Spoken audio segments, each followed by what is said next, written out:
ఒకరి మీద ఒకరు పోటీపడి మరి నీచమైన మత రాజకీయాలు కాకపోతే ఇది ఏమిటి అని అడుగుతున్నాం. చంద్రబాబు గారిని అడుగుతున్నాం. బయట మార్కెట్లో నెయ్యి ధర 700 నుంచి 1000 రూపాయల వరకు ఉంది. జగన్మోహన్ రెడ్డి గారి సర్కారు 320 రూపాయలకే నెయ్యి సప్లై చేసే టెండర్కి ఆమోదం తెలిపిందని మీకు తెలుసు. నెయ్యి కల్తీ అయిందని, లడ్డూలకు వాడే నెయ్యిలో beef టాలో, Pig fat, fish oil ఉన్నాయని నేషనల్ డైరీ డెవలప్మెంట్ బోర్డు ఇచ్చిన రిపోర్టు మీకు తెలుసు. మరి ఇన్ని సాక్ష్యాలు, ఇన్ని ఆధారాలు, ఇన్ని రిపోర్ట్లు మీ దగ్గర పెట్టుకొని కూడా ఏ చర్యలు ఎందుకు లేవు? ఒక పక్కేమో కూటమి సర్కారు ప్రక్షాళన దీక్షలు చేస్తున్నారు, ఇంకో పక్కేమో ఇప్పుడు జగన్మోహన్ రెడ్డి గారు ఆయన ప్రాయశ్చిత దీక్షలట, ఈయన ప్రక్షాళన పూజలట. జగన్మోహన్ రెడ్డి గారి సర్కారు లడ్డూలలో కల్తీ నెయ్యి వాడితే కూటమి సర్కారు అదే లడ్డూలలో మత రాజకీయాలు కలుపుతుంది. ఇద్దరికి ఏమిటి తేడా? ఇంకో పక్కేమో బీజేపీకి చెందిన కేంద్ర మంత్రులే ఈ లడ్డూల వ్యవహారం మీద మాట్లాడుతూ ఇది హిందూ మతం అంతం చేయడానికి కుట్ర అని మాట్లాడుతున్నారు. ఇది హిందూ మతంపై దాడి అని మాట్లాడుతున్నారు. ఇక్కడ మన పవన్ కళ్యాణ్ గారేమో క్రిస్టియన్లు, ముస్లింలు చర్చుల మీద, మసీదుల మీద ఇదే జరిగితే వాళ్ళు ఊరుకుంటారా? మేము ఎందుకు సహించాలి అన్నట్లు మాట్లాడుతున్నారు.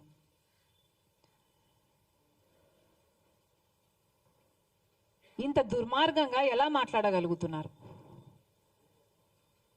హిందువులను రెచ్చగొట్టే ప్రయత్నం మీరు చేయటం లేదా? మతాల మధ్య చిచ్చు పెట్టే ప్రయత్నం కాదా ఇది? ఇక్కడ ఒక అన్యాయం జరిగితే క్రిస్టియన్స్ని, ముస్లింల గురించి మాట్లాడాల్సిన అవసరం ఏముంది? ఎప్పుడూ లేనిది మన రాష్ట్రంలో కమ్యూనల్ వైలెన్స్ జరగాలి అని మీకేమైనా హిడెన్ అజెండా ఉందా? మతాల పేరుతో చిచ్చు పెట్టే ఉద్దేశం మీకుందా? ఒక మతాన్ని అవమానించాలి, ఇంకో మతాన్ని రెచ్చగొట్టాలి. ఇదే బీజేపీ చేసిన రాజకీయం. అదే బీజేపీ డైరెక్షన్లో పవన్ కళ్యాణ్ గారు, కూటమి సర్కారు కూడా వాళ్ళ చెప్పు చేతల్లోనే వాళ్ళు చెప్పినట్టే చేస్తున్నారనడానికి ఇంతకంటే రుజువు కావాలనా?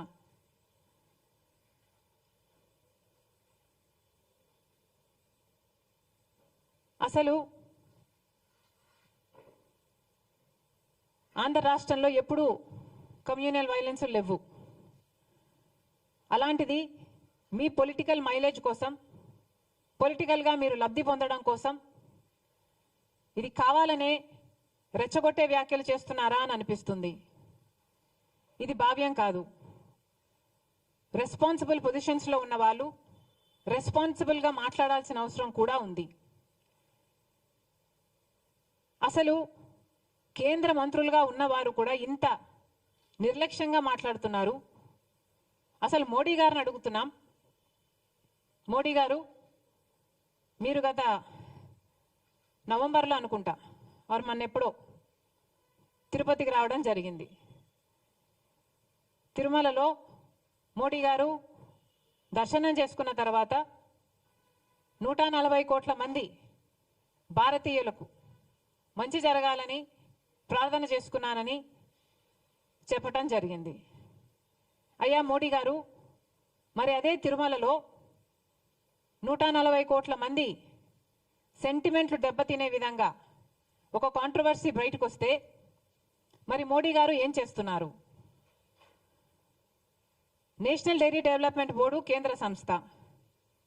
ఆ బోర్డు ఇచ్చిన రిపోర్ట్ ప్రకారమే చనిపోయిన జంతువుల కొవ్వు ప్రసాదంలో కలిపారు అని వాళ్ళు ఇచ్చిన రిపోర్టే చెప్తుంటే మరి మోడీ గారు కనీసం స్పందన కూడా ఎందుకు లేదు?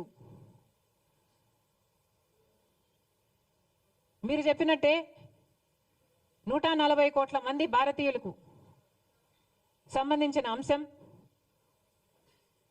మరి అలాంటప్పుడు కనీసం ఒక సిబిఐ ఎంక్వైరీ వేయాలని మోడీ గారికి ఎందుకు తోచలేదు? 2 నెలల కిందనే నేషనల్ డైరీ డెవలప్మెంట్ బోర్డు చేతుల్లో ఒక రిపోర్ట్ వస్తే 2 నెలలుగా ఏమీ చేయలేదు. ఒక సిబిఐ ఎంక్వైరీ వేయడానికి మోడీ గారికి ఎంతసేపు పడుతుంది? మరి ఎందుకు చేయలేదు? నిజంగానే హిందూ మతం మీద కుట్రే జరుగుతుంటే మరి సిబిఐ దర్యాప్తులో అది తేలేది కదా? మరి సిబిఐ దర్యాప్తులో హిందూ మతం మీద కుట్ర జరిగితే అది దేశద్రోహం కదా? మరి అలాంటప్పుడు ఇంత సీరియస్ ఇష్యూ ఉన్నప్పుడు మోడీ గారు సిబిఐ ఎంక్వైరీ ఎందుకు వేయటం లేదు? చంద్రబాబు గారు కూడా సమాధానం చెప్పాలి. 2 నెలలుగా మీకు తెలుసు, 2 నెలలుగా ఆ రిపోర్టు మీ చేతిలో పెట్టుకొని ఏం చేస్తున్నారు? మీ 100 రోజులు పూర్తి చేసుకున్న సందర్భంలో మీరు అది బయట పెట్టారు అంటే ఏమనుకోవాలి? మీరు సూపర్ 6 అమలు చేయలేదు కాబట్టి ప్రజల దృష్టిని మళ్లించడానికే ఒక హిడెన్ అజెండాతో ఇది ఆ రోజు బయట పెట్టారని స్పష్టంగా అర్థమైపోవటం లేదా? చంద్రబాబు గారు సమాధానం చెప్పాలి. 2 నెలల కిందే మీకు తెలిస్తే మరి ప్రజలకు ఎందుకు చెప్పలేదు? ఎందుకు సిట్టు అప్పుడే ఎందుకు వేయలేదు? ఇప్పుడు చంద్రబాబు గారు సిట్టు వేస్తున్నారు. ఈ సిట్ ఏదో 2 నెలలు ముందే వేస్తుండొచ్చు కదా? ఇంత రచ్చ జరిగాక ఇప్పుడు సిట్టు వేశారు చంద్రబాబు గారు. అప్పుడే సిట్టు వేసునుంటే ఇంత రచ్చ జరిగాక ఇప్పుడు సిబిఐ ఎంక్వైరీ వేస్తుండొచ్చు కదా? మరి ఏం సమాధానం చెప్తారో చంద్రబాబు గారు చెప్పాలి.